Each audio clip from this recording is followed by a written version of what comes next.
توکل جو ہے یہ کیا ہے؟ توکل ایک راہبر ہے، توکل ایک راستہ ہے، بے شک ہے۔ تو سنت پیغمبر پہ عمل کرنا چاہیے اور کوشش جاری رکھنی چاہیے۔ پیسے کے لیے تجارت کا سبق، آپ نے دشمن سے مقابلہ کرنے کے لیے، اس کو زیر کرنے کے لیے لڑنے کا، اسلحہ اور اوزار استعمال کرنے کا درس دیا۔ آپ نے لوگوں تک دین پہنچانے کی تبلیغ کا، اور اسی طرح آپ نے شادی کی نکاح فرمایا۔ پیغمبر نے بلند آواز سے بات فرمائی ہے، توکل کرو، توکل کر کے اونٹ کے پیر باندھو۔ میں اس کو باندھوں اور پھر توکل کروں، یا اس کو چھوڑ دوں اور پھر توکل کروں؟ یہ ہے کہ اس ہاتھ سے اوزار پکڑو، لوہا لو، کلہاڑا لے لو، گیتی لے لو، ہتھوڑا لو، کینچی لو، جو بھی ہے اوزار وہ لو، تو چل کے جاؤ اور جا کے اپنے لیے رزق ڈھونڈو۔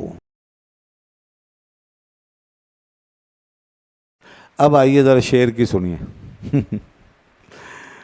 کہتے ہیں بعض ترجیح نیادن شعر جہد را بر توکل و تسلیم۔ اس کے بعد پھر شعر کا جد و جہد کو ترجیح دینا توکل و تسلیم پر۔ اب شعر اپنے دلائل دے گا اور کہے گا کہ دیکھو جی یہ جو کوشش ہے اس کی بڑی اہمیت ہے، آپ نے اس کو بالکل ڈینائی کر دیا اور بالکل اس کو ڈی ویلیو کر کے چھوڑ دیا۔ اب ہم بتاتے ہیں یہ کتنی اہم چیز ہے۔ کہتا ہے گفت آری گر توکل راہبر است، این سبب ہم سنت پیغمبر است۔ شعر نے کہا کہ یہ جو ہے، ہاں توکل جو ہے یہ کیا ہے؟ توکل ایک راہبر ہے۔ توکل کیا ہے؟ ایک راہبر ہے۔ جو تم کہہ رہے ہو نا توکل کرو، تو میں توکل کا انکار نہیں کرتا۔ توکل ایک راستہ ہے، بے شک ہے، اور ہر مومن کا راستہ ہے۔ ان سبب ہم سنت پیغمبر است، مگر یہ جو سبب ہے یعنی کہ کوشش کرنا اور ٹول استعمال کرنا، صحیح کرنا، ایفرٹ کرنا، یہ بھی تو سنت پیغمبر ہے۔ یہ کس کا راستہ ہے اور یہ کس نے سکھایا ہے؟ توکل کا راستہ تو ہے سب کے لیے کھلا ہوا ہے، ٹھیک ہے، لیکن یہ جو ہمیں جو طریقہ ملا ہے چلنے کا، زندگی گزارنے کا، وہ تو سنت پیغمبر سے ملا ہے نا۔ تو اب شعر نے بڑی زبردست دلیل دے دی گویا کہ بھائی یہ آپ کیسے چھوڑ سکتے ہو، اس کو چھوڑ کے کہاں جاؤ گے؟ تو سنت پیغمبر پہ عمل کرنا چاہیے اور کوشش جاری رکھنی چاہیے۔ سبحان اللہ۔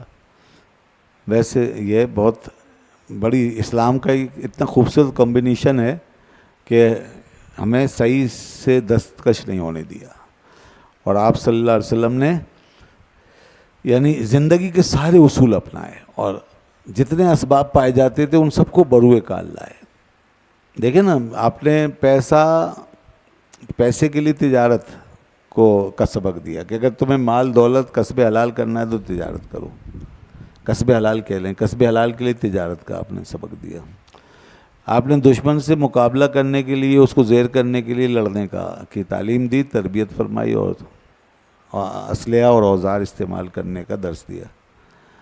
اسی طرح آپ نے لوگوں تک دین پہنچانے کی تبلیغ کا جو ہے راستہ وہ دیا لوگوں کو، اور اسی طرح آپ نے شادی کی نکاح فرمایا، اور آپ نے تمام اسباب کو اختیار کیا نا، تمام اسباب کو، یعنی بیماری میں علاج کا ہمیں درس دیا، ٹھیک ہے نا، اور گھر بنانے کا حکم فرمایا، درس دیا گیا ہر چیز کا۔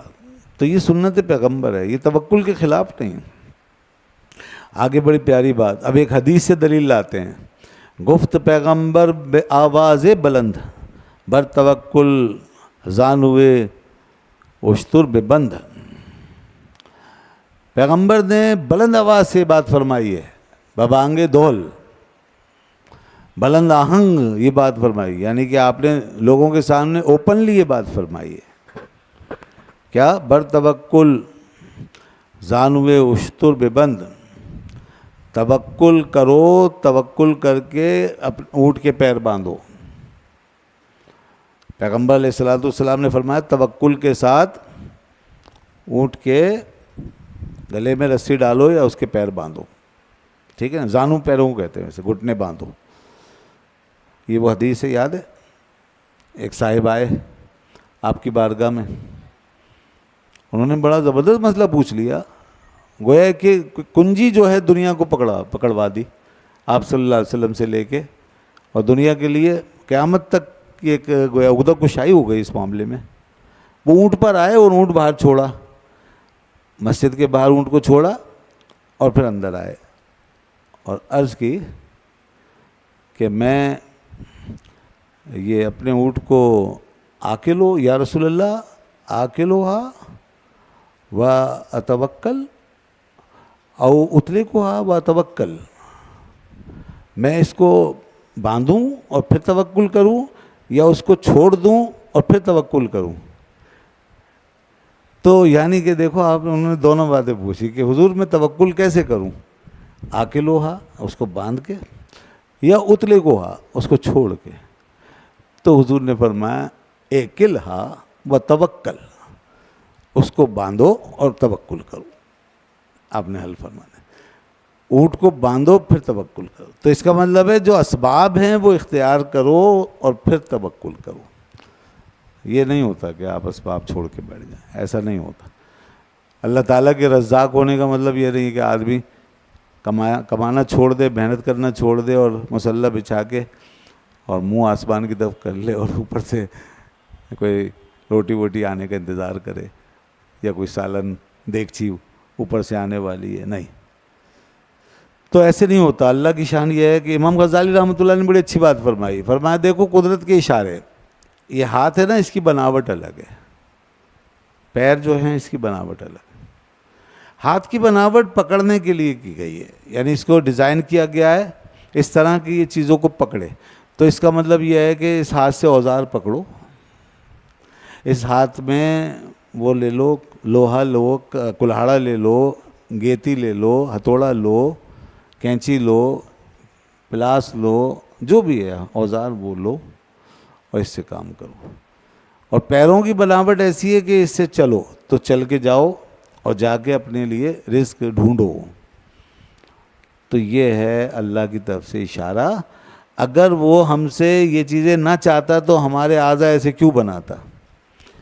تو یہ اعضاء اس بات کا اشارہ کر رہے ہیں کہ وہ ہم سے کیا چاہتا ہے۔ تو یہ گویا صحیح کی طرف ہمیں خود ہی قدرتی طور پہ ہکا دیا گیا ہے۔